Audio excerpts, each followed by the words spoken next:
नमस्कार दोस्तों, decode exam में आप सभी का स्वागत है। आज की क्लास में हम लोग डिस्कस करेंगे मॉक टेस्ट 16 जो कि आपकी यूपीपीसीएस प्रीलिम्स और आरओ एआरओ दोनों परीक्षाओं के लिए बहुत ही महत्वपूर्ण है। तो चलिए आज की क्लास को स्टार्ट करते हैं मेरे साथ ऐश्वर्या सिंह के साथ। क्लास में किसी भी तरीके का डाउट होगा तो कमेंट बॉक्स में आप लोग मुझे बताएंगे। लास्ट क्लास में आप में से किसी स्टूडेंट ने पूछा था एमपी के वोट और एमएलए के वोट से रिलेटेड प्रश्न, तो उसका उत्तर मैंने कमेंट बॉक्स में दे दिया है। अगर आपको समझ में आ गया होगा आंसर तो आप मुझे बता दीजिएगा। और आप में से किसी स्टूडेंट ने इन्फ्लेशन के बारे में पूछा था, मुद्रास्फीति के बारे में, तो उससे रिलेटेड हम एक प्रश्न लेकर आए हैं और उस प्रश्न के माध्यम से ही चीजों को हम डिस्कस कर लेंगे। और एक कमेंट और था आप लोगों का कि मैम पॉलिटी के क्वेश्चंस ज्यादा हो रहे हैं, तो ठीक है, अब हम कुछ दिन क्या करेंगे, पॉलिटी के नंबर ऑफ क्वेश्चंस को कम कर देंगे। आप बिल्कुल भी चिंता मत करिए क्लास, मैंने आपसे पहले भी कहा है हम polity, geography, economics, environment and ecology सारे सब्जेक्ट्स को, हिस्ट्री, सारे सब्जेक्ट्स को कवर करते हुए चलेंगे, उसकी चिंता आप लोग मत करिए। मुझे प्रश्न कुछ अच्छे मिले तो मैंने सोचा अपने स्टूडेंट्स के साथ डिस्कस कर लूं, क्योंकि यहां पर आपके नॉलेज तो चेक हो रही है, साथ ही साथ ये भी चेक हो रहा है कि क्या आपने चीजों को बस रटा है या फिर समझने का प्रयास भी किया है। क्योंकि आपने ये खुद फील किया होगा लास्ट क्लास में कि जो पॉलिटी के क्वेश्चंस थे वो थोड़ा सा उसमें समय देने की आवश्यकता पड़ रही थी। ठीक है, तो आज भी पॉलिटी के क्वेश्चंस हम कुछ डिस्कस करेंगे, साथ ही साथ कुछ दूसरे प्रश्नों को भी डिस्कस करेंगे, दूसरे सब्जेक्ट से भी रिलेटेड। तो आप लोग बिल्कुल भी चिंता मत करिएगा, और अगर किसी भी तरीके का डाउट होगा तो कमेंट बॉक्स में बताइएगा। चलिए अब आज की क्लास को स्टार्ट करेंगे। यहां पर क्लास आज के सेशन को स्टार्ट करने से पहले थोड़ी सी इंफॉर्मेशन मैं आप लोगों को दे दूं। फाउंडेशन कोर्स 2025 जो कि यूपी पीसीएस के लिए लॉन्च किया गया है। इस फाउंडेशन कोर्स में एंटायर सिलेबस को कवर किया गया है, मतलब प्रीलिम्स और मेंस दोनों के सिलेबस को। मेंस में आपके सारे जीएस पेपर के साथ साथ हिंदी और एसए पेपर भी कवर किया जाएगा, और यहां पर जब हम प्रीलिम्स की बात कर रहे हैं तो इसमें सीसैट पेपर भी आपका कवर होगा। और किस तरीके से आपको मेंस में उत्तर को लिखना है, आंसर्स लिखना है, वो भी आपको बताया जाएगा। तो इस कोर्स से रिलेटेड कोई भी इंफॉर्मेशन चाहिए, कोई भी डाउट हो, क्वेरी हो, तो ये नंबर दिया गया है, इस पर आप कांटेक्ट करिए, सारी इंफॉर्मेशन यहां पर आपको प्रोवाइड करा दी जाएगी। चलिए आपको एक कोर्स के बारे में और मैं बता दूं कि ये जो कोर्स है ये राइटिंग कोर्स है, ठीक है, उत्तर लेखन कोर्स है, जो कि मेंस 2024 के लिए लॉन्च किया गया है। अब यहां पर ध्यान दीजिएगा, जो जीएस पेपर है उसको वेरियस टॉपिक्स में डिवाइड किया गया है। ठीक है, जीएस पेपर्स को वेरियस टॉपिक में डिवाइड किया गया है, और हर दिन एक टॉपिक आपको पहले से दे दिया जाता है, और उसी टॉपिक से रिलेटेड 5 प्रश्न आपको दिए जाते हैं जिसके कि उत्तर आपको लिखना रहता है। आप उन उत्तर को लिखकर, आंसर्स को लिखकर हमें सेंड करते हैं, हमारे यहाँ के फैकल्टी उसको चेक करके आपको फीडबैक देते हैं। साथ ही साथ 5 प्रश्न ऐसे भी होते हैं जिनके की मॉडल आंसर्स हम आपको प्रोवाइड करते हैं। तो टोटल हर टॉपिक से रिलेटेड 10 प्रश्न आपको मिल जाते हैं। तो हम कह सकते हैं कि क्वेश्चन के माध्यम से हम सिलेबस को रिवाइज करवा रहे हैं यहाँ पर। ठीक है क्लास, फिर अगर आपको जो प्रॉब्लम होती थी, जैसे स्टूडेंट से डिस्कस करो तो वो लोग कहते थे कि मैम सिलेबस तो कवर हो गया है लेकिन दिक्कत हो रही है आंसर लिखने में, आंसर प्रैक्टिस नहीं हो पा रही है, सिलेबस कवर करने में ही इतना समय लग गया कि हम प्रैक्टिस नहीं कर पाए। तो ये प्रॉब्लम आपकी यहां से सॉल्व हो जाएगी। आप जब क्वेश्चन के माध्यम से सिलेबस को एक बार गो थ्रू करेंगे ना, तो आपकी आंसर राइटिंग की प्रैक्टिस हो जाएगी क्लास। और मैं आपको बताऊं, जब आप एग्जामिनेशन हॉल में बैठते हैं तो ये मैटर नहीं करता है कि आपके दिमाग में कितना नॉलेज है, ये मैटर करता है कि आपको जो आंसर शीट दी गई है उसमें आपने कितने अच्छे से लिखा है। तो राइटिंग प्रैक्टिस जो होती है वो मेंस के लिए बहुत ही जरूरी है। तो जितना इनका यूज करेंगे, जितना पेपर का यूज करेंगे, उतने ही अच्छे मार्क्स आपके आएंगे मेंस में। लेकिन एक फीडबैक की भी आपको आवश्यकता पड़ेगी। आपको कैसे पता चलेगा कि आपका आंसर परफेक्ट है कि नहीं? जब आप उसको इवैल्यूएट कराएंगे तो वो टीचर आपको बताएगा, फैकल्टी आपको बताएगा कि आंसर में कहां पर कमी है। क्योंकि फैकल्टी जो होते हैं वो एक कॉपी को नहीं पढ़ते हैं, वो कई कॉपियों को चेक करते हैं। तो उनको भी जब वो आंसर्स चेक करते हैं तो समझ में आता है कि कौन सा आंसर बेस्ट लिखा है ना। तो एक बार आप क्या करिए, आंसर राइटिंग प्रैक्टिस करिए, उसको इवैल्यूएट करिए और किसी और से भी इवैल्यूएट जरूर कराइए।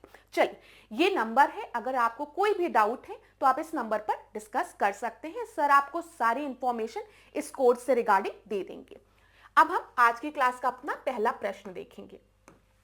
पहले प्रश्न को ध्यान से देखिए, इंग्लिश और हिंदी दोनों में दिया गया। अच्छा, नोटबुक लेके बैठिए, जो भी इंपॉर्टेंट पॉइंट्स बताए जाएंगे नोटबुक में लिखते चलिए, ठीक है। फिर एग्जामिनेशन टाइम में आपको रिवाइज करने में आसानी होगी, नोट्स आपके हैंड राइटिंग में होंगे तो और आराम से आप रिवाइज कर पाएंगे। अब देखिए क्वेश्चन 1 हिंदी इंग्लिश दोनों में दिया है, मैं साइड में हो जाती हूं, आप लोग आराम से पढ़ लीजिए, फिर उसके बाद मैं आपको उत्तर देती हूं। ध्यान से पढ़िएगा क्लास।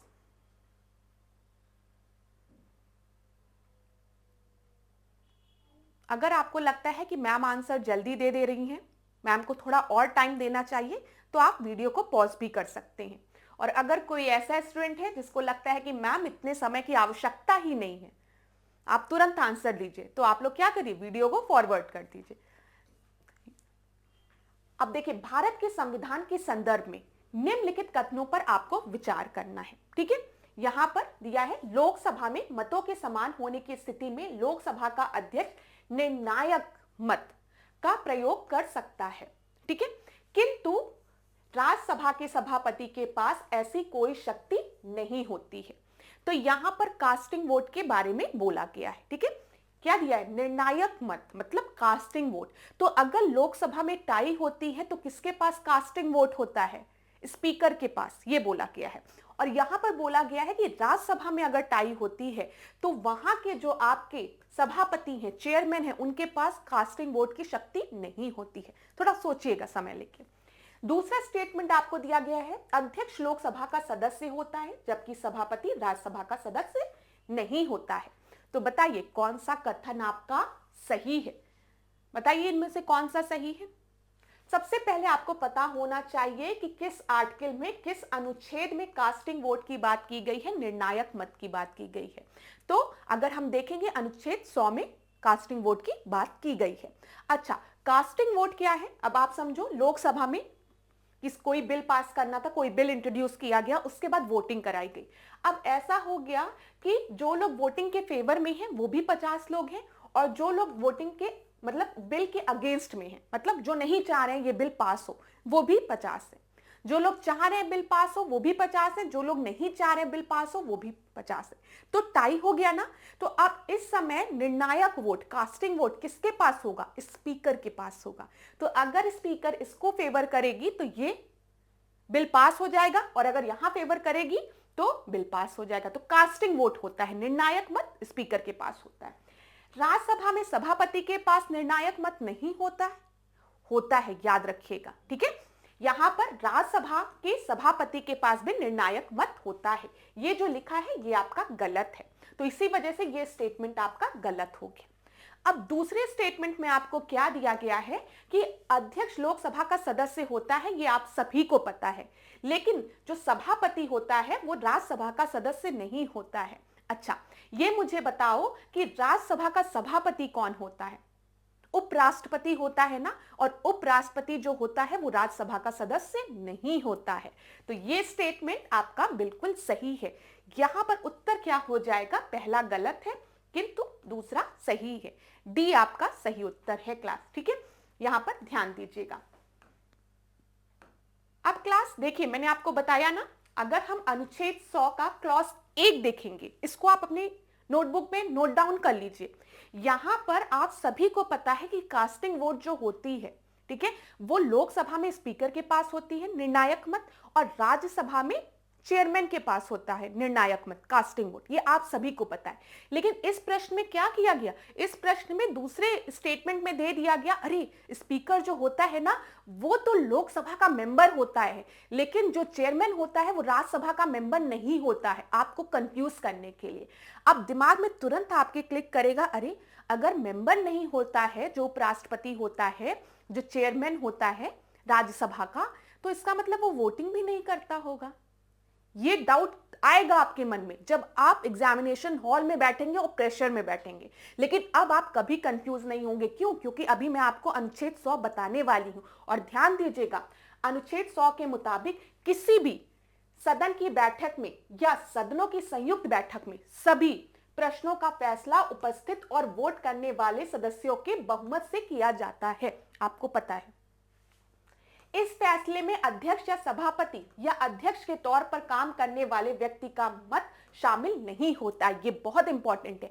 जब वोटिंग कराई जाती है क्लास, ठीक है, जब वोटिंग कराई जाती है तो उस समय जो सभापति है, ठीक है, या फिर हम कहें स्पीकर है, जो भी चेयरमैन है उस हाउस का, वो उस समय वोट नहीं करता है। वो वोट कब करता है? जब टाई होती है। ये भी चीज याद रखिएगा। फिर से मैं इसको पढ़ देती हूं, यहां पर ध्यान दीजिएगा। इस फैसले में अध्यक्ष या सभापति या अध्यक्ष के तौर पर काम करने वाले व्यक्ति का मत शामिल नहीं होता है जब वोटिंग कराई जा रही होती है। हालांकि अगर वोट बराबर हो जाते हैं तो अध्यक्ष को निर्णायक वोट डालने का अधिकार होता है। तो अब अगर परीक्षा में आपको कंफ्यूज करने के लिए दे दिया जाए स्टेटमेंट कि जब वोटिंग होती है, ठीक है, तो उस वोटिंग में स्पीकर और चेयरमैन राज्यसभा का दोनों शामिल होते हैं अपने अपने सदन में, ठीक है, वोटिंग में वो हिस्सा लेते हैं। तो याद रखिएगा, नहीं, जब वोटिंग कराई जाती है तब वो हिस्सा नहीं लेते हैं, ठीक है। वो कब हिस्सा लेते हैं? जब टाई हो जाती है वोटों की, तब उनका वोट निर्णायक वोट के तौर पे देखा जाता है, कास्टिंग वोट के तौर पे। डन। तो कैसे कैसे आपको परीक्षा में कंफ्यूज किया जा सकता है इस प्रश्न में, वो सारे पॉसिबिलिटीज मैंने आपको बता दी। चलो अब अगला प्रश्न हम देखते हैं। अच्छा, ये तो आपको पता है कि जो स्पीकर होता है वो लोकसभा मेंबर्स में से ही एक कोई होता है मेंबर, जिसको कि स्पीकर इलेक्ट किया जाता है, ठीक है। लेकिन जब हम चेयरपर्सन ऑफ राज्यसभा की बात करते हैं तो जो भी उपराष्ट्रपति होता है वो ऑटोमेटिकली चेयरपर्सन ऑफ राज्यसभा हो जाता है, ठीक है। ये भी याद रखिएगा। अच्छा, यहां पर एक प्रश्न का उत्तर आप लोग मुझे देंगे। मुझे बताइए कि राष्ट्रपति को वेतन किस पद के लिए मिलता है? कि वो चेयरपर्सन है राज्यसभा का या फिर वो उपराष्ट्रपति है? इसलिए उपराष्ट्रपति को जो वेतन मिलता है, जो सैलरी मिलती है, वो किसके लिए मिलती है? कि वो राज्यसभा का चेयरपर्सन है या फिर वो उपराष्ट्रपति है? इसलिए इसका उत्तर आप मुझे कमेंट बॉक्स में देंगे और मैं देखती हूं कि कौन कौन स्टूडेंट इस प्रश्न का उत्तर देता है। चलो अब इस प्रश्न को देखो, दूसरे प्रश्न को क्या दिया गया है यहां पर, ध्यान से देखिएगा। भारतीय राज्य व्यवस्था के संदर्भ में निम्नलिखित कथनों पर आपको विचार करना है। राष्ट्रपति के निर्वाचन से संबंधित सभी विवादों का निपटारा निर्वाचन आयोग द्वारा गठित एक विशेष समिति द्वारा किया जाता है। यदि राष्ट्रपति के निर्वाचन को न्यायालय द्वारा शून्य घोषित कर दिया जाए तो ऐसी घोषणा से पहले राष्ट्रपति द्वारा किए गए सभी कार्य वैध और प्रभावी रहते हैं। तो बताइए क्लास, अगर आपको समय चाहिए तो क्या करिए, वीडियो को पॉज कर लीजिए 2 मिनट, ठीक है। चलो अब मैं डिस्कस करती हूं। क्लास समझ में आएगा तो बताना, अगर नहीं समझ में आएगा तो अपना डाउट कमेंट बॉक्स में पूछ लेना। अब यहां पर देखो, हम लोग बात कर रहे हैं राष्ट्रपति के निर्वाचन से संबंधित अगर कोई भी विवाद हो तो उसका निपटारा निर्वाचन आयोग करता है, इलेक्शन कमीशन करता है। बताओ मुझे, अगर कोई भी डिस्प्यूट जो है वो किससे रिलेटेड है, इलेक्शन ऑफ प्रेसिडेंट से रिलेटेड है, तो क्या उसको कौन देखता है?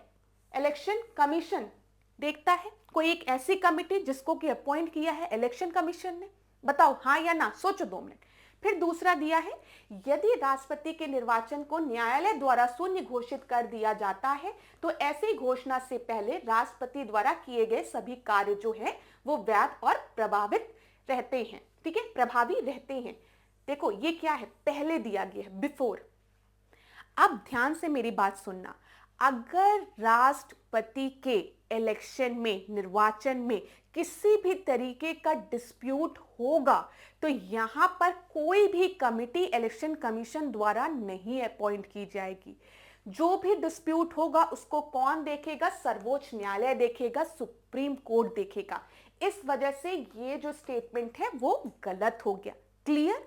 दूसरे स्टेटमेंट में जो दिया गया है कि हाँ, यहां पर क्या दिया गया, यदि राष्ट्रपति के निर्वाचन को न्यायालय, क्या दिया है, न्यायालय द्वारा शून्य घोषित कर दिया जाता है तो ऐसी घोषणा से पहले राष्ट्रपति द्वारा किए गए सभी कार्य वैध और प्रभावी रहते हैं। हाँ, बिल्कुल सही है। जो अगर कोई इलेक्शन था, ठीक है, उसको नल एंड वॉइड बोल दिया गया, ठीक है, उसको वैलिड और इनइफेक्टिव, उसको इनवैलिड और इनइफेक्टिव बोल दिया गया। तो क्या होता है, जो प्रेसिडेंट ने पहले के जो डिसीजन दिए हैं वो आपके खत्म नहीं होते हैं, वो प्रभावी रहते हैं। लेकिन जब एक बार इलेक्शन को क्या बोल दिया गया, आपका इलेक्शन को बोल दिया गया कि ये इलेक्शन गलत तरीके से हुआ है, तो उसके बाद वो कोई भी डिसीजन नहीं दे पाएंगे। ये चीज क्लियर है ना क्लास? तो ये जो स्टेटमेंट दिया गया है आपको, ये बिल्कुल सही दिया गया है। यहां पर देख लीजिए, if the election of president is declared void by court, all the action done by president before such declaration remain valid, वो आपके वैलिड रहेंगे, इफेक्टिव रहेंगे बिफोर, जो पहले के डिसीजंस हैं। चल, यहां पर उत्तर क्या हो जाएगा, केवल 2, बी आपका सही उत्तर है। अगला प्रश्न देखें, ये क्या है, तीसरा प्रश्न है आपका। तो चलो यहां पर एक बार तीसरे प्रश्न को आप लोग देख लीजिए, मैं थोड़ा साइड में हो जाती हूं इधर। मुद्रास्फीति के प्रभाव के संदर्भ में कौन सा कथन सही नहीं है बोला गया है। आप में से कुछ स्टूडेंट ने इन्फ्लेशन के बारे में पूछा था, इसीलिए मैं इस प्रश्न को लेकर आई हूं। अभी इस प्रश्न के माध्यम से आपको मैं एक्सप्लेन कर दूंगी। तो जिन लोगों ने पूछा था कि मैम मुद्रास्फीति नहीं समझ में आई, तो अगर आज समझ में आ जाएगी तो कमेंट बॉक्स में बता देना। अब यहां पर देखो क्या बोला गया है, अर्थव्यवस्था में मुद्रास्फीति से सार्वजनिक बचत में कमी होती है, ठीक है। दूसरा आपको दिया गया है, अर्थव्यवस्था में मुद्रास्फीति से ऋणदाता को लाभ होता है, लाभ, जबकि ऋणी को हानि होती है। फिर तीसरा दिया गया, अर्थव्यवस्था में मुद्रास्फीति से आयात में वृद्धि जबकि निर्यात में कमी होती है। और आखिरी आपको दिया गया है, अर्थव्यवस्था में मुद्रास्फीति से रोजगार में वृद्धि होती है लेकिन पेंशन भोगियों को हानि होती है। आपको बताना है कि कौन सा इसमें से गलत है। तो इसको मैं आपको एक एग्जाम्पल के थ्रू समझाती हूं। सबसे पहले मुद्रास्फीति होती क्या है, जब भी इन्फ्लेशन की हम बात करेंगे, ठीक है, तो आप एक दो चीज याद रखिएगा क्लास, इन्फ्लेशन में हम गुड्स और सर्विसेज दोनों को इंक्लूड करते हैं। बल्कि मैं कहूंगी कि इकोनॉमिक्स जब भी आप पढ़ते हैं तो गुड एंड सर्विसेज दोनों की बात की जाती है, ठीक है। गुड और सर्विसेज के मूल्य की बात की जाती है, प्राइस की बात की जाती है, price of good and services की बात की जाती है, ठीक है। आप एक एग्जाम्पल समझिए आप लोग, मैं अक्सर यही एग्जाम्पल देती हूं, अपने बाबा को याद करती हूं। मेरे बाबा थे और मैं, हम दोनों अक्सर बात करते थे। बाबा कहते थे कि बेटा पता है तुमको, मेरे पिताजी मुझे बस 1 पैसा देते थे, 1 पैसा, और उस 1 पैसे में मैं अपने कॉलेज की फीस भी सबमिट कर देता था और मैं शर्ट पैंट भी खरीद लेता था, हॉस्टल की फीस भी सबमिट कर देता था और अपने दोस्तों के साथ, मित्रों के साथ पिक्चर भी देखाता था। बस 1 पैसे में, 1 रुपए में, ऐसे समझिए। मुझे बड़ा अचंभा होता था कि अरे मेरे बाबा इतना काम कर लेते थे, यहां पर तो 1 रुपए अगर मैं लेके चली जाऊं मार्केट और कहूं भैया टॉफी दे दो, तो वो कहेगा 2 रुपए वाली टॉफी 1 रुपए की नहीं मिलती है। अगर आप कोई आपसे मदद मांग रहा है, आप उसको 1 रुपए दे दीजिए तो वो आपको 2 रुपए करके वापस दे देगा। तो आज ये समय आ गया है। तो तब मैंने इकोनॉमिक्स नहीं पढ़ी थी, तो मुझे समझ में नहीं आता था ये सब खेल किस चीज का है। बड़ी परेशान रहती थी, छोटी थी मैं तो। लेकिन अब धीमे धीमे मुझे समझ में आया कि मैं गलत नहीं थी उस समय। मुझे ऐसा लगता था कि मेरे बाबा इतना काम कर लेते थे इस रुपए से और मैं क्यों नहीं कर पा रही हूं, मैं तो टॉफी भी नहीं खरीद पा रही हूं। तो मुझे लगता था कहीं मैं ही तो कोई गलती नहीं कर रही हूं। लेकिन जैसे जैसे समय बीता और थोड़ा इकोनॉमिक्स पढ़ा तो समझ में आया गलती मेरे में नहीं थी, गलती इस 1 रुपए की वैल्यू में थी। जब मेरे बाबा के समय इस 1 रुपए को उनको दिया गया था तो इसकी वैल्यू बहुत ज्यादा थी। क्या बहुत ज्यादा थी? वैल्यू बहुत ज्यादा थी। इसकी परचेजिंग पावर बहुत ज्यादा थी, परचेजिंग पावर बहुत ज्यादा थी। मतलब मेरे बाबा क्या करते थे, 1 रुपए में इतना काम कर लेते थे। कॉलेज की फीस, मेस की फीस, मूवी, कपड़े, सब। क्योंकि इसकी परचेजिंग पावर बहुत ज्यादा थी। समझ में आ रहा है? लेकिन मेरा समय आते आते तक ये 1 रुपए जो था, इसकी परचेजिंग पावर, खरीदने की जो क्षमता है, वो घट गई। आज मुझे अपनी कॉलेज की फीस सबमिट करने के लिए, मेस की फीस सबमिट करने के लिए, अच्छे कपड़े खरीदने के लिए, मूवी देखने के लिए अपने बाबा के समय से 2 गुना नहीं, 3 गुना नहीं, 4 गुना, 5 गुना, 10 गुना, 100 गुना पैसे देने पड़ते हैं। क्यों? क्योंकि जो वैल्यू थी रुपए की वो घट गई है। अब 1 रुपए में आप उतना गुड एंड सर्विसेज नहीं ले सकते हो। याद रखिएगा, क्लास हमेशा गुड और सर्विसेज दोनों इंक्लूडेड होती है, क्योंकि मैंने आपको बताया है कि अभी मैं आपको समझा रही हूं तो आपको कॉन्सेप्ट समझ में आ जाएगा, लेकिन जब आप एग्जामिनेशन हॉल में बैठे रहोगे और लिखा रहेगा पेपर में कि इन्फ्लेशन में हम देखते हैं जो प्राइस राइज है वो खाली गुड्स की होती है, वस्तुओं की कीमत बढ़ जाती है समय के साथ ओनली, तो आप टिक लगा के आ जाओगे, क्योंकि इन्फ्लेशन तो आपको पता है कि सही बात है, जो प्राइस है, जो महंगाई है वो बढ़ गई है, और वहां पर खाली गुड्स लिखा रहेगा, वस्तु की खाली। तो ध्यान दीजिएगा, यहां पर वस्तु और सर्विस दोनों हैं। अब उसी स्टोरी को फिर से सुनो। मेरे बाबा जी कहते थे कि मुझे बाल कटवाना रहता था, या फिर अपना चप्पल सिलवाना रहता था, या फिर शर्ट पैंट सिलवानी रहती थी, तो भी 1 रुपए में हो जाता था। और मैं आज के समय में अगर बाल कटवाने चली जाऊं तो 1000 रुपए लग जाएंगे। तो यहां पर मैं सर्विस ले रही हूं। क्या ले रही हूं? सर्विस ले रही हूं ना। तो सर्विस भी महंगी हो गई। तो गुड एंड सर्विसेज दोनों इंक्लूडेड होते हैं, ये चीज याद रखिएगा इन्फ्लेशन में। और जब भी गुड एंड सर्विसेज की प्राइस इंक्रीज कर रही है, मतलब क्या शो कर रहा है आपको? जो परचेजिंग पावर है करेंसी की वो घट रही है। पहले आप 1 रुपए में इतना सामान खरीद लेते थे, बास्केट ऑफ गुड्स खरीद लेते थे, आज आप 1 रुपए में एक टॉफी भी नहीं खरीद पा रहे हो। ये चेंज हमने क्या देखा? समय के साथ देखा, तो एक टाइमलाइन में देखा। समझ में आ रहा है? Baskets of good and services में देखा। ये नहीं कि बाबा जी कहते थे प्याज मेरे समय में 1 रुपए की 1 किलो मिलती थी और तुम कहो मेरे समय में प्याज जो है वो 100 रुपए किलो मिल रही है, इन्फ्लेशन है। नहीं, basket of good and services, ये चीज याद रखिएगा। कोई एक वस्तु के कारण हम इन्फ्लेशन को नहीं डिफाइन कर रहे हैं। यहां पर कई वस्तुओं और हम लोग किसकी सेवाओं की बात कर रहे हैं, और सब समय के साथ महंगी हो गई हैं। मतलब जो परचेजिंग पावर है पैसे की वो घट गई है। ठीक है, ये चीज आपको समझ में आ गया होगा। अब देखो इसमें से गलत कौन सा है। लिखा है अर्थव्यवस्था में मुद्रास्फीति से सार्वजनिक बचत में कमी आती है। अब तुम बताओ, जैसे जैसे मुद्रास्फीति बढ़ेगी वैसे वैसे आपकी सेविंग कम होगी? आप लोग खुद एक चीज नोटिस करते होंगे, अभी 5-6 साल पहले का ही देखो, 100 रुपए में घर की सब्जी आ जाती थी। एकदम बेसिक एग्जाम्पल देती हूं ताकि आप सब कोरिलेट कर लें।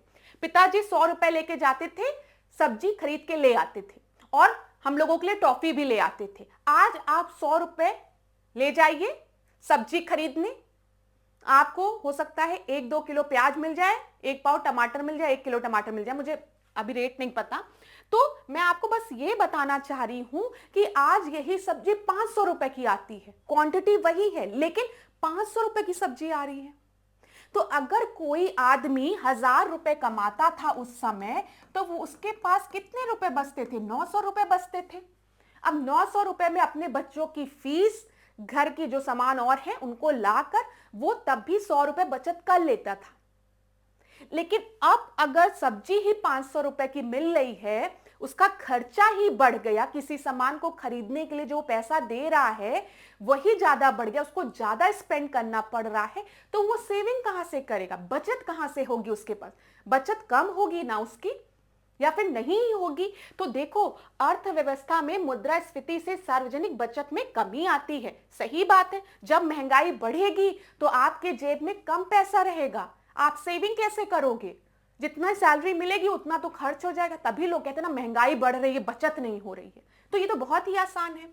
अर्थव्यवस्था में मुद्रास्फीति से ऋणदाता को लाभ जबकि ऋणी को हानि होती है। क्या बोला है? जो लेंडर होता है उससे बेनिफिट होता है, लेकिन जो डेटर होता है उससे लॉस होता है। यह चीज सुनिएगा आप लोग, आप में से कुछ स्टूडेंट पहले वाली क्लास में भी नहीं समझ पाए थे। ध्यान से सुनिएगा, स्टोरी के माध्यम से बताऊंगी। अब फिर मैं अपने बाबा जी को ही याद करती हूँ। मैं हमेशा कहती हूँ मेरे बाबा मुझे बहुत प्यार करते होंगे, सुनते होंगे कि मेरी जो बेटी है ना, बिटिया, वो हर लेक्चर में मुझे याद कर लेती है जब भी इकोनॉमिक्स की बात आती है। वैसे वो ज्योग्राफी में उन्होंने किया था मास्टर्स, लेकिन मैं उनको इकोनॉमिक्स में याद कर लेती हूँ। तो चलो यहाँ पे देखो, मेरे बाबा जी बैठे हुए हैं और मैं हूँ, ठीक है। बाबा जी ने कहा कि बेटा एक चीज याद रखना, जो फलाने के बाबा हैं, ठीक है, जो फलाने के बाबा हैं उनको मैंने 100 रुपए कर्जे में दिए थे, उनको मैंने 100 रुपए कर्जे में दिए थे। मेरे बाबा ने मुझसे कहा फलाने को, ठीक है, अपने दोस्त को दिए रहे होंगे, एक्स को उन्होंने 100 रुपए दिए थे। अब क्या उनसे उधार ले लेना, जब भी वो देने आए, उनके पोते या पोती देने आए तो ले लेना। अब इनके पोते और पोती आए मेरे बाबा के दोस्त के, उन्होंने कहा लीजिए ये 100 रुपए मेरे बाबा ने आपके बाबा से लिए थे 20 साल पहले, 20 साल पहले। तो यहां पर मेरे बाबा क्या हुए? लेंडर हुए, उन्होंने पैसे दिया था, ठीक है। किसने बोरो किया था? जो एक्स थे, मिस्टर एक्स जो थे, उन्होंने बोरो किया था। मतलब इनके ऊपर मेरे बाबा का एक कर्ज था जो कि इनको चुकाना था, और ये कर्ज उन्होंने अपने समय में ना चुका के आज 20 साल बाद इनके पोतों ने चुकाया और मुझे 100 रुपए लाके पकड़ा दिए। तो मैंने उनसे कहा कि भैया अगर ये 100 रुपए नहीं भी वापस करते तो कोई दिक्कत नहीं है, अब 100 रुपए की वैल्यू ही क्या रह गई है। हाँ, मेरे बाबा ने जब आपके बाबा को ये 100 रुपए दिए थे तो उस समय ये 100 रुपए की एक वैल्यू थी, क्योंकि वो चाहते तो उस समय 100 रुपए में कुंटल कुंटल सोना खरीद सकते थे। लेकिन आज मैं 100 रुपए लेकर क्या करूंगी? रहने दीजिए, मैंने माफ कर दिया आपका ऋण, मैंने आपका ऋण माफ कर दिया। तो यहां पर किसको बेनिफिट हुआ? मुझे बेनिफिट हुआ या मेरे बाबा को बेनिफिट हुआ या फिर मिस्टर एक्स और उनके पोता पोती को बेनिफिट हुआ? बताओ सोच के। तो जो मिस्टर एक्स हैं और उनके पोता पोती हैं उन्हीं को तो फायदा हुआ। मिस्टर एक्स ने उस समय मेरे बाबा से ऋण ले लिया, वो भी 100 रुपए का, जिस समय 100 रुपए में मेरे बाबा कितना सामान खरीद सकते थे, और उस समय उन्होंने उस पैसे को ना वापस करके आज उनके पोता पोती आकर वापस कर रहे हैं, जब 100 रुपए की कोई वैल्यू ही नहीं रह गई। तो वो लोग तो प्रॉफिट में ही रहे ना, लेकिन नुकसान तो मेरा हुआ। अब मेरे बाबा अगर उस समय सोना वोना खरीद के रखते तो उनकी पोती को मिल जाता, उनके परिवार को मिल जाता, हम लोग खुश रहते। आज मैं आप लोगों को सोना पहन के ढेर सारा पढ़ा रही होती, लेकिन अब इनके पोता पोती मुझे 100 रुपए लाके दे रहे, तो मैंने कहा रहने दो, नहीं चाहिए। तो समझ में आया ये चीज जो मैं आपको बताने की कोशिश कर रही हूं।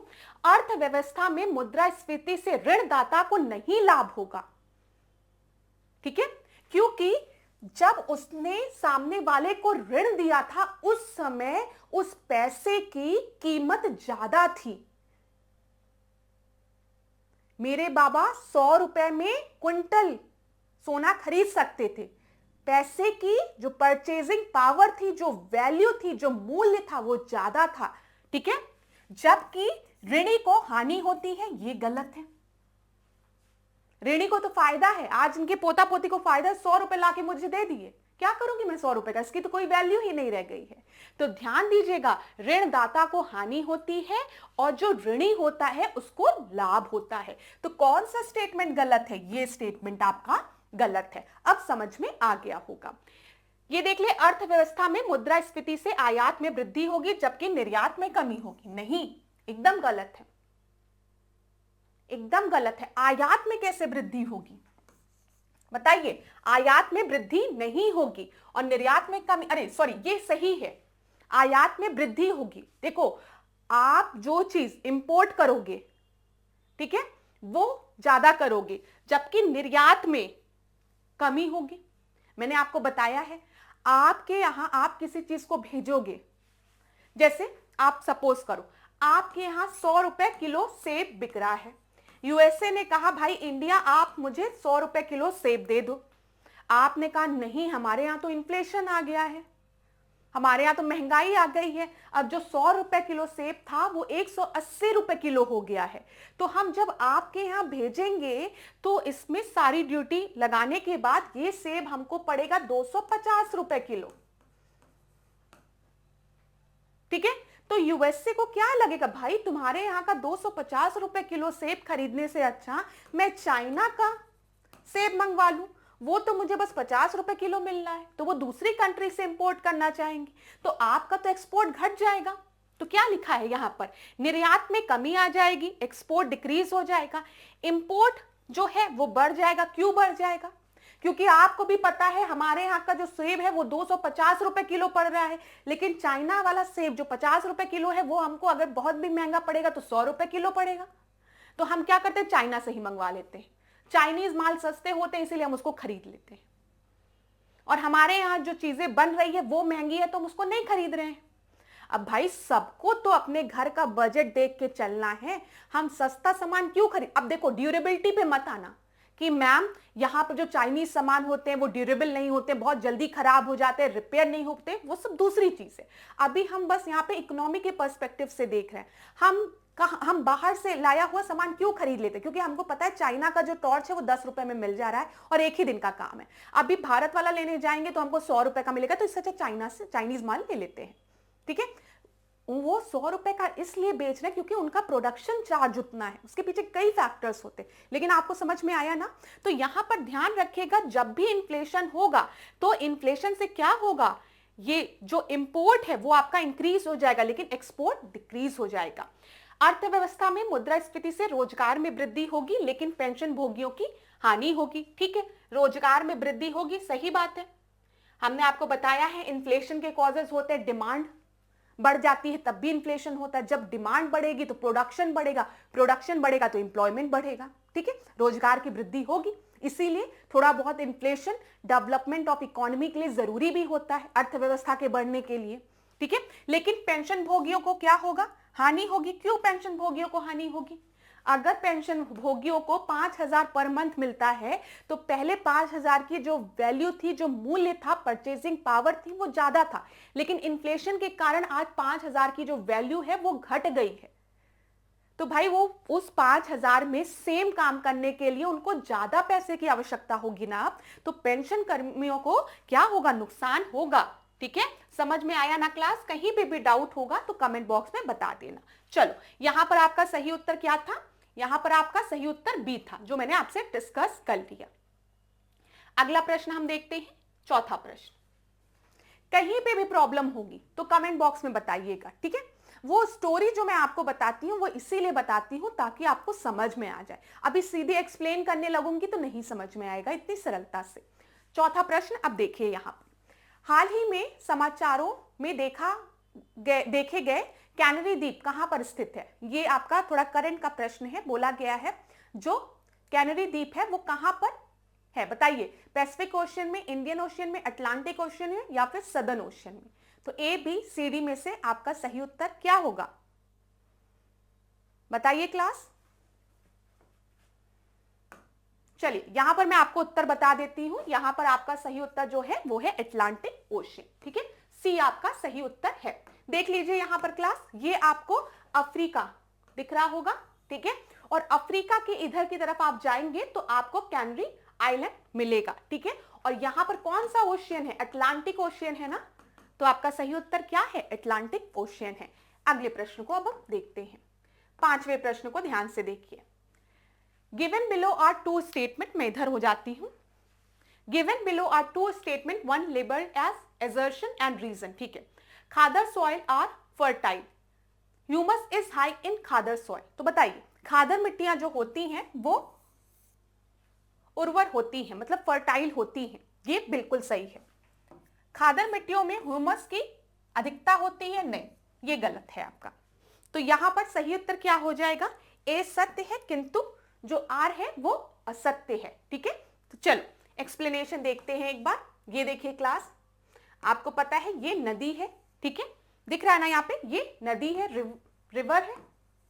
यहां पर जो इसके बगल में जो सॉइल का डिपोजिशन होता है, जिसको कि हम न्यू एलुवियल सॉइल कहते हैं ना, जलोढ़ मिट्टी, नई जलोढ़ मिट्टी, उसको हम खादर कहते हैं। ठीक है, ये पुरानी जलोढ़ मिट्टी है, उसको भांगर कहते हैं। ठीक है, ये आपका ताराई रीजन है जो दलदली एरिया होता है। यहां पर भाबर रीजन होता है जहां पर बड़े बड़े पत्थर होते हैं, और ये तो आपको पता है हिमालयन रीजन। तो जब भी हम मैप को देखेंगे तो हिमालयन रीजन के बाद आप देखेंगे बड़े बड़े पत्थर वाला रीजन आता है, जिसको कि भाबर कहते हैं। भार भार भार भार ऐसे करके याद रखिएगा, भार भार। ठीक है, बार बार। तो क्या है ये, जहां पर बड़े बड़े पत्थर होते हैं। फिर उसके बाद तराई रीजन जो दलदली एरिया, जैसे आप देखेंगे तराई रीजन इधर ये यूपी और नेपाल वाला जो रीजन है वो भी तराई रीजन है। ठीक है, यहां पे मस्तिष्क रोग होता है ना गोरखपुर में। फिर इधर हम देखेंगे रिवर के बगल वाला, तो ये आपका खादर रीजन है, और इधर आपका भांगर रीजन है जहां पर ओल्ड एलुवियल सॉइल मिलती है, जलोढ़ मिट्टी मिलती है पुरानी, और यहां पर खादर रीजन में नई जलोढ़ मिट्टी मिलती है। और जो खादर रीजन होता है वो बहुत फर्टाइल होता है। लेकिन तुम बताओ, हर बार नदी आएगी नई मृदा लेके आएगी तो इसमें ह्यूमस होगा? नहीं, ह्यूमस नहीं होता है। ठीक है, ये चीज याद रखिएगा। ह्यूमस तो वहीं पे होगा ना जहां पर सॉइल का डिपोजिशन जो है वो काफी लंबे समय से है। हर बार नदी आएगी नई जलोढ़ मिट्टी लाके रख देगी, तो वहां पर ह्यूमस का डिपोजिशन कैसे होगा? तो ह्यूमस नहीं पाए जाते हैं, ये याद रखिएगा। ठीक है, ह्यूमस व नाइट्रोजन की कमी होती है खादर मृदाओं में, जहां पर हमें नई जलोढ़ मिट्टी मिलती है। चलो अगला प्रश्न, छठवां प्रश्न ध्यान से देखिए। मैं थोड़ा साइड हो जाती हूं क्योंकि दो पार्ट्स में है। लोकसभा के विघटन के संदर्भ में निम्नलिखित कथनों पर विचार करिए। तो डिसोल्यूशन ऑफ लोकसभा की बात यहां पर की गई है। राष्ट्रपति लोकसभा को उसके 5 वर्ष का कार्यकाल पूरा होने से पहले भी भंग कर सकता है। विघटन के पश्चात निवर्तमान अध्यक्ष नए अध्यक्ष के निर्वाचन तक अपना पद रिक्त नहीं करता है। और तीसरा दिया है, लोकसभा की संसदीय समिति के समक्ष लंबित सभी विधेयक विघटन के पश्चात समाप्त हो जाते हैं। तो क्लास थोड़ा सा आप लोग समय ले लीजिए। वीडियो को पॉज करना चाहें तो आप पॉज भी कर सकते हैं, आप पे डिपेंड करता है। चलिए मैं समझाती हूं। जब मैं आप लोगों को समझाती हूं ना, तो मुझे अक्सर लगता है कहीं कुछ ज्यादा एक्सप्लेनेशन तो मैं नहीं दे रही हूं, लेकिन समझाना जरूरी है। तो स्पीड तो आप लोग पे डिपेंड करती है ना। आप लोग चाहें आपको समझ में आ गया तो वीडियो को फॉरवर्ड कर दीजिए, लेकिन मुझे हर स्टूडेंट्स को देखकर चलना होता है कि मेरे सारे स्टूडेंट्स को समझ में आए, तो इसीलिए मैं थोड़ा एक्सप्लेनेशन पे ज्यादा फोकस कर देती हूँ। ठीक है, तो आप में से किसी स्टूडेंट को ये इस प्रश्न का उत्तर आ गया, आपको नहीं लगता कि एक्सप्लेनेशन की जरूरत है, तो आप वीडियो को फॉरवर्ड कर दीजिए, और जिसको लगता है एक्सप्लेनेशन की आवश्यकता है वो वीडियो को ध्यान से अब सुनिएगा। यहां पर क्या दिया गया है, डिसोल्यूशन ऑफ लोकसभा की बात की गई है, लोकसभा के विघटन की बात की गई है। आप में से ज्यादातर स्टूडेंट्स को पता होगा कि लोकसभा का ही विघटन होता है ना, लोकसभा ही डिसॉल्व करती है। राज्यसभा जो अपर हाउस है वो एक परमानेंट हाउस है, उसका विघटन कभी भी नहीं हो सकता। तो यहां पर जो पहली लाइन दी गई है कि राष्ट्रपति को लोकसभा को उसके 5 वर्ष का कार्यकाल पूरा होने से पहले भी भंग कर सकता है, ये बिल्कुल सही है, ये बिल्कुल सही है। आप लोग सुनते होंगे ना, 5 साल का कार्यकाल नहीं पूरा हुआ उसके पहले ही लोकसभा जो है वो भंग हो गई। अब नो कॉन्फिडेंस मोशन पास हो गया, तब भी भंग हो जाएगी। ठीक है, ये याद रखिएगा। विघटन के पश्चात निर्वतमान अध्यक्ष नए अध्यक्ष के निर्वाचन तक अपना पद रिक्त नहीं करता है। अब मैं आपको सच बता रही हूं, आप में से ज्यादातर स्टूडेंट्स को लगेगा ये उत्तर जो है वो सही है, ये तो सही है, लेकिन दूसरा आपका गलत है। तो थोड़ा सा वीडियो को पॉज करिए और थोड़ा सा प्रैक्टिस करिए, एक्सरसाइज करिए। मॉक टेस्ट एक्सरसाइज करने के लिए होती है ब्रेन की, कि ब्रेन क्यों कह रहा है कि ये गलत है। अपने नॉलेज को थोड़ा सा ब्रश अप करिए, क्यों कह रहा है। अब ध्यान दीजिएगा, जब भी आपने सुना होगा कि लोकसभा का गठन होने वाला है तो राष्ट्रपति प्रोटेम स्पीकर को अपॉइंट करता है ना, और प्रोटेम स्पीकर के बाद जब आपका स्पीकर आ जाता है तो प्रोटेम स्पीकर चला जाता है। ऐसे प्रोटेम स्पीकर के बारे में सुना है ना। तो यहां पर विघटन के पश्चात निर्वतमान अध्यक्ष नए अध्यक्ष के निर्वाचन तक अपना पद रिक्त नहीं करता है, ये गलत है। प्रोटेम स्पीकर आ जाता है जब पहली सेटिंग होती है तो। वो अपना पद तब तक अपने पद पर बना रहता है जब तक कि नया लोकसभा का गठन ना हो, मतलब नए लोकसभा की पहली मीटिंग ना हो, तब तक वो अपने पद पे रहेगा। उसके बाद प्रोटेम स्पीकर आ जाएगा, फिर स्पीकर आ जाएगा जो न्यूली अपॉइंटेड है। ये समझ में आया ना? The outgoing speaker does not vacate, ये गलत है, his office until a new speaker is appointed. Pro tem speaker को अपॉइंट कर दिया जाता है। आखिरी देखें क्या दिया गया है, लोकसभा की संसदीय समिति के समक्ष लंबित सभी विधेयक विघटन के पश्चात समाप्त हो जाते हैं। ये बिल्कुल सही है।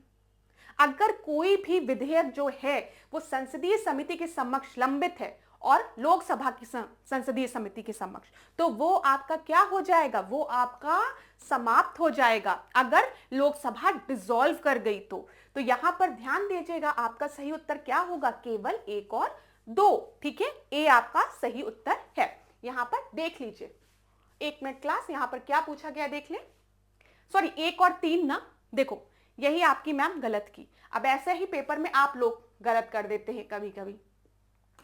ध्यान दीजिएगा, मैंने आपको क्या बताया है कि ये ऑप्शन सही है और ये ऑप्शन सही है, दूसरा तो गलत मैंने आपको बताया है ना। तो कौन सा सही है, 1 और 3।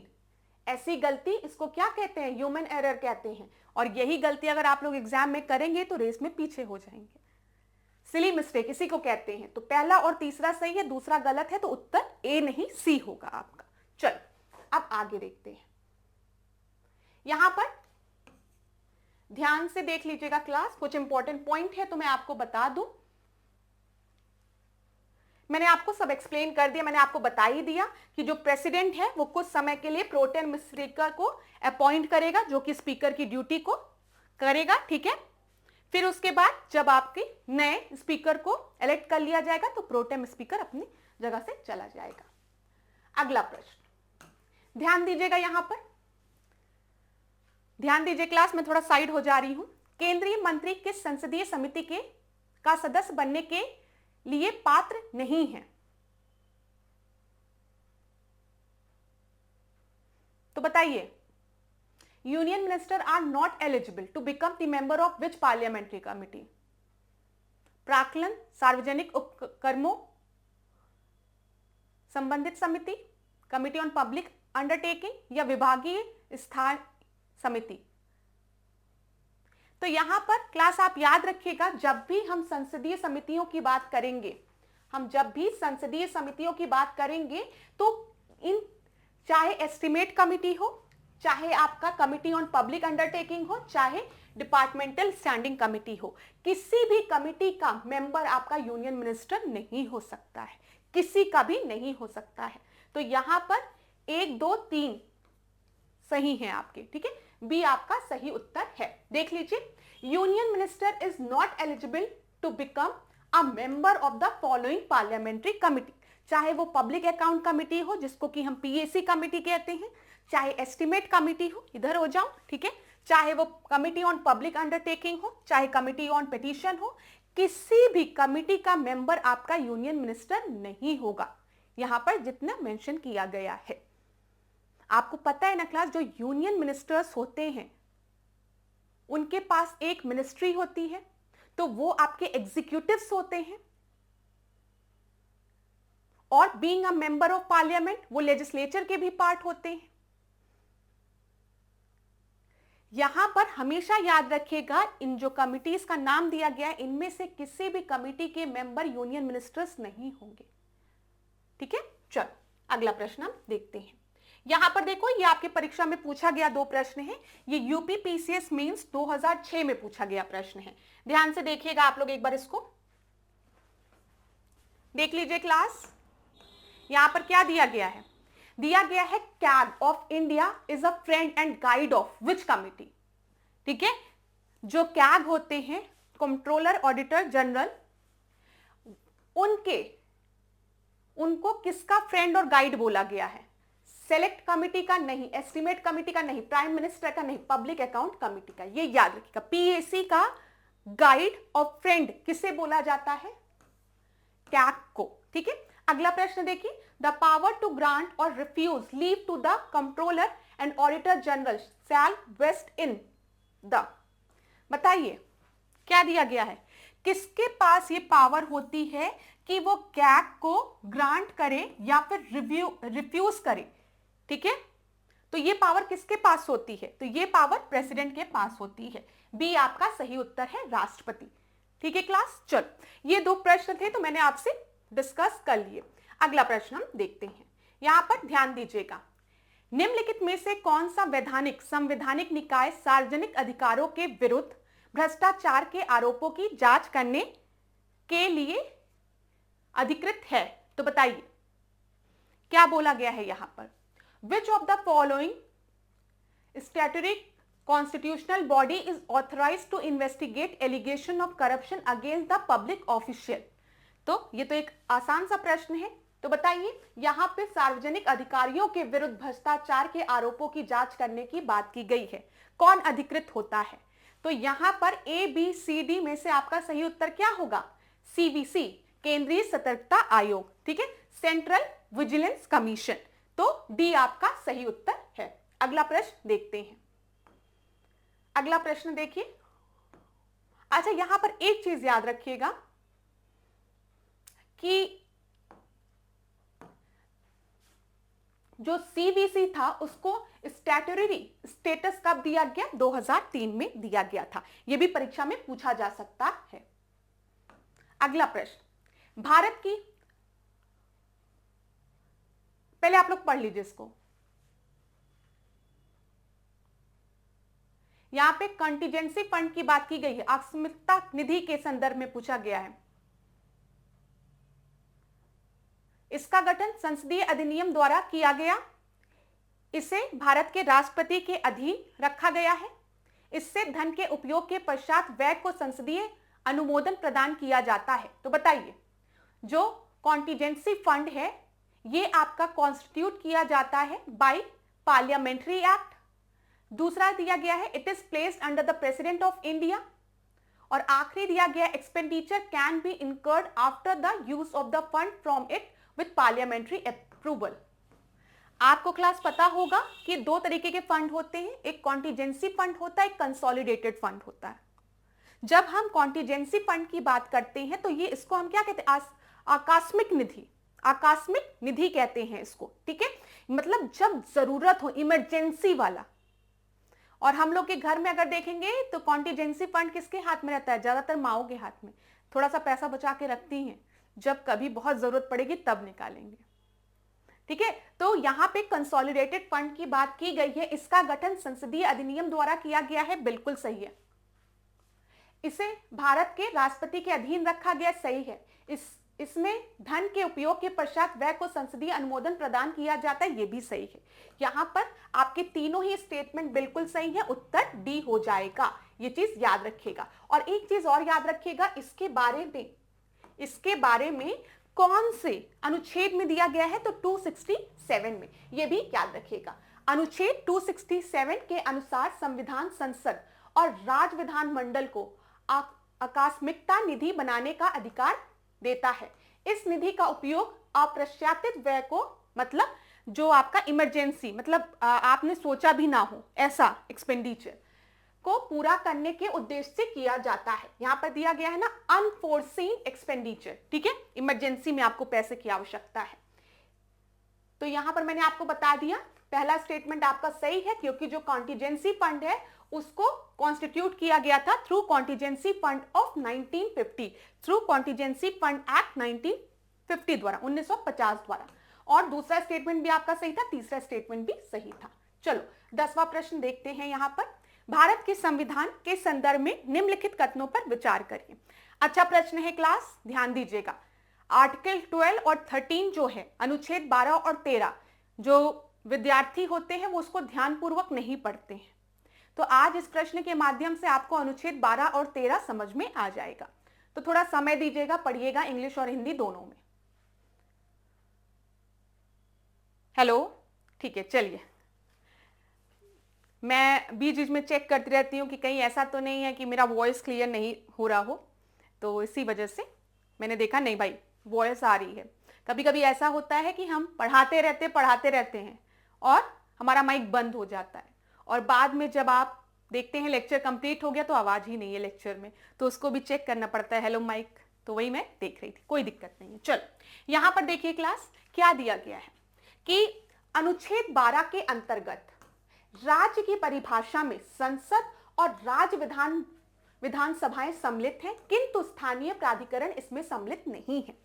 अब आर्टिकल 12 में किसकी बात की गई है? स्टेट की बात की गई है।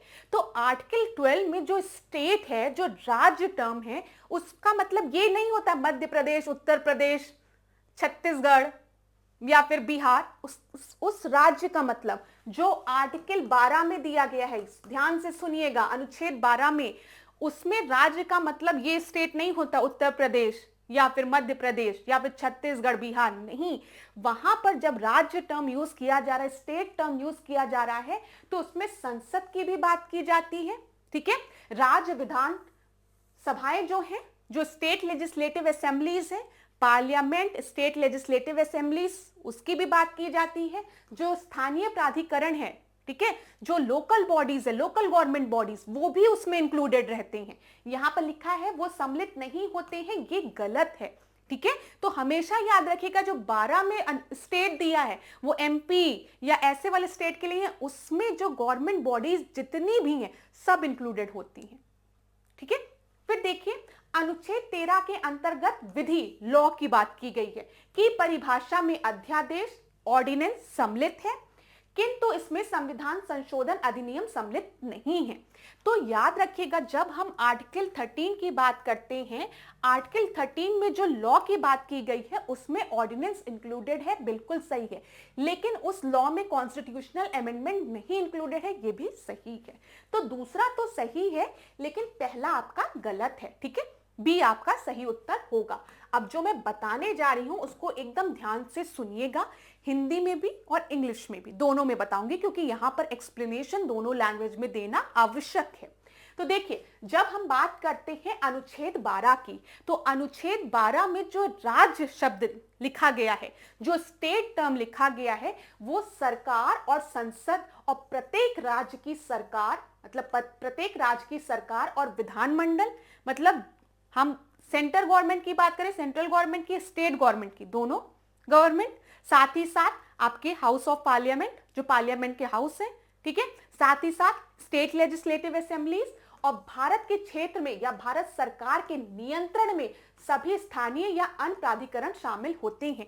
कोई भी ऐसी बॉडी है जिसपे कि स्टेट का कंट्रोल है, वो सारी बॉडीज भी स्टेट में इंक्लूडेड होंगी। ये चीज याद रखिएगा क्लास, परीक्षा में कंफ्यूज करने के लिए आपसे ये प्रश्न पूछा जा सकता है। जब भी हम आर्टिकल 12 की बात करते हैं, जो कि पार्ट 3 में है, और पार्ट 3 में क्या है, हम किसकी बात करते हैं? मौलिक अधिकारों की बात करते हैं, फंडामेंटल राइट्स की बात करते हैं। ठीक है, तो ये जो फंडामेंटल राइट्स हैं उसका एक्सप्लॉयटेशन, वॉल्यूशन नहीं होना चाहिए ना, हम कहते हैं। अगर आपके फंडामेंटल राइट्स का वॉल्यूशन हो रहा है, हनन हो रहा है, तो आप जा सकते हैं सुप्रीम कोर्ट, हाई कोर्ट जा सकते हो ना, ये चीज पता है। तो यहां पर ध्यान दीजिए, ये किसके लिए बोला गया है? आर्टिकल 12 में स्टेट टर्म यूज किया गया, और उस स्टेट टर्म का अर्थ क्या होता है? जो भी गवर्नमेंट है सेंटर में एज वेल एज स्टेट में, ठीक है, पार्लियामेंट जो है, या स्टेट में हम स्टेट लेजिस्लेटिव असेंबली की बात करें या काउंसिल की बात करें, या फिर कोई भी लोकल अथॉरिटी जिस पर की कंट्रोल किसका है? गवर्नमेंट का है, वो सारे इस स्टेट टर्म में इंक्लूडेड हैं। ठीक है, ये चीज याद रखिएगा। अब दूसरा देखिए अनुच्छेद 13, इसमें अध्यादेश, आदेश, उप कानून, नियम, विनियमन, ठीक है, अधिसूचना, प्रथा, उपयोग, विधानमंडल द्वारा पारित कानून आदि शामिल होते हैं। क्या दिया गया है? By law, order, ordinance, rule, regulation, notification, custom having the force of law, law passed by the legislature etcetera, ये सारे इसमें इंक्लूडेड होते हैं आर्टिकल 13 में, जब लॉ टर्म का यूज किया गया है। लेकिन संविधान संशोधन उसमें नहीं इंक्लूड होता है, ये याद रखिएगा। ये बहुत ही अच्छा प्रश्न था, जब एग्जाम में आपको मिलेगी प्रश्न देख लीजिए। रोग और कारण की बात यहां पर की गई है, यहां पर क्वाशियोर की बात की गई है। वसा की कमी से नहीं, ये प्रोटीन डेफिशिएंसी की वजह से होता है। ठीक है, फिर उसके बाद हम देखें एथेरोस्क्लेरोसिस प्रोटीन की कमी से? नहीं। फिर आपको दिया गया एफ्लाटॉक्सिन, फिर इंडेमिक एसाइटिस। यहां पर आपका सही उत्तर क्या होगा? जो एफ्लाटॉक्सिन है ना, ये फफूंद के कारण होता है, ठीक है, और सब आपका गलत है। यहां पर देखिए तो सी आपका खाली करेक्टली मैच्ड है और सब आपका गलत है, ठीक है। कौन सा सही सुमेल पूछा गया है? तो सी आपका सही उत्तर है। मैंने आपको बताया क्वोशरकोर की जब हम बात करेंगे या फिर मेरिस्मस की हम बात करेंगे, ठीक है, ये दोनों किसकी कमी से होता है? प्रोटीन की कमी से होता है। क्वोशरकोर की बात करेंगे तो ये रोग जो है वो बच्चों में मुख्यतः होता है प्रोटीन की कमी की वजह से। मेरिस्मस रोग की बात करेंगे तो भोजन में जब प्रोटीन की कमी होती है, कैलोरी की कमी होती है, तो उसके कारण मेरिस्मस रोग होता है। परीक्षा में कई बार पूछा गया है ये प्रश्न, याद रखिएगा। एक और प्रश्न है, निम्नलिखित में से किस गैस की वायुमंडल में सूक्ष्म मात्रा बढ़ने से लाइकेन की वृद्धि पर दुष्प्रभाव पड़ता है? तो बताइए किसकी? Carbon dioxide, sulphur dioxide, nitrous oxide या फिर मीथेन? तो दुष्प्रभाव पड़ता है। कई बार परीक्षा में पूछा जाता है ना कि एयर पॉल्यूशन का संकेत की है, एयर पॉल्यूशन है, हम किस पर देख सकते हैं? तो लाइकेन पे, और लाइकेन पे सबसे ज्यादा दुष्प्रभाव जो है वो सल्फर डाइऑक्साइड के वजह से पड़ता है। बी आपका सही उत्तर है यहां पर, ठीक है क्लास। एक और प्रश्न है, निम्नलिखित में से किस विटामिन का संश्लेषण जो है वो आंत द्वारा किया जाता है? तो बताइए B5, B6, B3 या फिर B12? यहां पर याद रखिएगा जब भी हम आंत की बात करेंगे तो आंत द्वारा B6 का जो है वो आपका संश्लेषण किया जा सकता है। तो B6, बी आपका सही उत्तर है। यहां पर अलग अलग विटामिन के नाम दिए गए हैं, विटामिन से रिलेटेड प्रश्न हम आगे की क्लास में डिस्कस करेंगे, बिल्कुल परेशान मत होइएगा। ये हम लोग डिस्कस करेंगे। अगर आपको स्क्रीनशॉट लेना है तो आप स्क्रीनशॉट ले लीजिए क्लास, क्योंकि ये एक ऐसा टॉपिक है जो कि परीक्षा में देखा जाता है कि रिपीट होता जाता है। चलो अगला प्रश्न देखते हैं, अगर होगा तो। नहीं तो thank you so much class. अब आज के सेशन को यहीं पे एंड करेंगे। क्लास थोड़ी सी लंबी हो गई है, लेकिन ठीक है, आप लोग 2 पार्ट में इसको देख लीजिएगा, लेकिन कंप्लीट क्लास को एक बार जरूर देखिएगा, ठीक है। अब एग्जाम जैसे जैसे पास आएगा क्लास में नंबर ऑफ क्वेश्चंस को और बढ़ाए जाएंगे। लेकिन पॉलिटी का जो सेक्शन आज मैंने डिस्कस किया है ना, वो बहुत ही इंपॉर्टेंट है। उसको तो ध्यानपूर्वक पढ़ लीजिएगा और उसको नोट डाउन भी कर लीजिएगा, जो भी इंपॉर्टेंट पॉइंट्स हैं, क्योंकि वहां से आपके परीक्षा में प्रश्न बन सकते हैं। बाद के कुछ क्वेश्चंस थे वो बहुत इजी क्वेश्चंस थे मैं कहूंगी, जिसमें कि ज्यादा समय देने की आवश्यकता नहीं थी। लेकिन अब आने वाले क्लासेस में हम और डिफिकल्ट क्वेश्चंस को लेके आएंगे, इसलिए ताकि आपकी अच्छे से अच्छे प्रैक्टिस हो सके ना। हमारा अभी इन मॉक टेस्ट में स्कोर करना इतना जरूरी नहीं है जितना प्रैक्टिस जरूरी है। जो हमारे वीक पॉइंट्स हैं, जो लैक जहां पर हम जिस सब्जेक्ट में कर रहे हैं, उसको समझना आवश्यक है। तो आप में से किसी भी स्टूडेंट को किसी स्पेसिफिक सब्जेक्ट में अगर डाउट होता है तो आप मुझे कमेंट बॉक्स में बता सकते हैं। ध्यान दीजिए क्लास, मॉक टेस्ट आप लोग क्यों दे रहे हैं? मॉक टेस्ट आप लोग इसीलिए दे रहे हैं क्योंकि आपको पता होना चाहिए कौन सा सब्जेक्ट आपका वीक है, ठीक है। तो उस सब्जेक्ट में जो भी टॉपिक है आपको नहीं समझ में आता है तो आप मुझे कमेंट बॉक्स में बता सकते हैं। आप में से कई स्टूडेंट ने इकोनॉमी की बात की थी, तो वो मैंने वेरियस लेक्चर्स में कवर किया। मेन जो जहां से क्वेश्चंस बनते हैं उन टॉपिक्स को कवर किया गया है, ठीक है। क्योंकि पूरा सब्जेक्ट नहीं पढ़ा जा सकता है, लेकिन उन टॉपिक्स को कवर कर सकते हैं जो कि आपकी परीक्षा के लिए महत्वपूर्ण है, वो मैंने किया भी है। तो अगर आप में से कोई स्टूडेंट ऐसा है जिसने कि पहले के लेक्चर्स नहीं देखे हैं, तो एक बार उसको भी आप गो थ्रू जरूर कर लीजिए। स्पीड को बढ़ा के लेक्चर को एक बार गो थ्रू कर लीजिए, ताकि एक बार रिवीजन अच्छे से हो सके और जो भी इंपॉर्टेंट पॉइंट्स हैं उसको नोट डाउन कर लीजिएगा। अब चलिए आज के सेशन को यहीं पे एंड करेंगे, नेक्स्ट क्लास में मिलेंगे आपसे। और खूब पढ़िए, खूब आगे बढ़िए। कोई भी परेशानी हो तो जरूर बताइएगा। आशा करती हूँ आप लोग पढ़ भी रहे होंगे। और लास्ट में फिर एक ही बात कहूंगी, अपने पे विश्वास रखिएगा। सबसे जरूरी है खुद पर विश्वास रखना, वो बहुत ही जरूरी है, क्योंकि जब तक आत्मविश्वास नहीं होगा आपको सफलता नहीं मिलेगी, ठीक है। तो अपने परिश्रम करना है आपको, लेकिन अपने पे विश्वास भी रखना है, ईश्वर पे विश्वास रखना है, माता पिता के आशीर्वाद पर, जो भी आपके शुभ चिंतक हैं उनके आशीर्वाद पर विश्वास रखिए। सब अच्छा होगा, सब बहुत अच्छा होगा। इसी के साथ आज की क्लास को एंड करती हूँ। अपने स्वास्थ्य का ध्यान दीजिएगा और खूब पढ़िएगा, खूब आगे बढ़िएगा। Thank you class. इसी तरीके से मेरे साथ ऐश्वर्या सिंह के साथ डिकोड एग्जाम के साथ बने रहिए। आपका दिन खूब मंगलमय हो।